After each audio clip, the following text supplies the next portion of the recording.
Brexit panic is sweeping through the Remainer camp, with Anna Soubry warning a no-deal outcome between the UK and European Union is perilously close, accusing Leave leaders of lying to the country.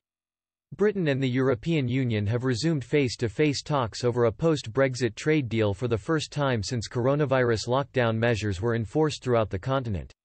The two negotiating teams, led by David Frost and Michel Barnier, are meeting in Brussels this week in an attempt to break a stalemate in talks over the future relationship between the trading blocs.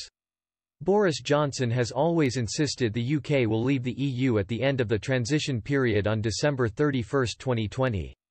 The deadline for requesting an extension to that deadline with the EU expired on Tuesday, meaning Britain will depart the bloc over the coming months, with or without a deal in place.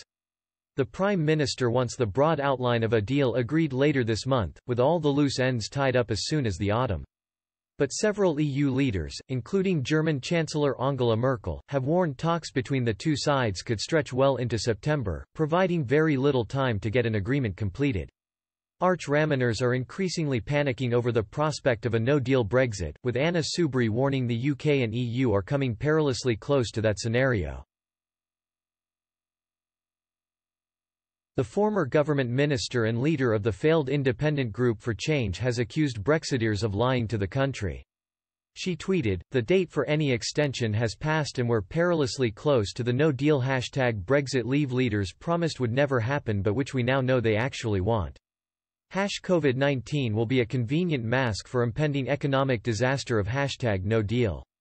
They just keep on lying to us." Ms. Soubry was reacting to the news. More than 100 UK company bosses, entrepreneurs and business groups have written to the Prime Minister to warn his of the hugely damaging impact a no-deal Brexit would have on the country's economy. The letter, signed by bosses and founders of companies such as eBookers, Zoopla and Argus Media, warns such a scenario would result in more people out of work and lower living standards.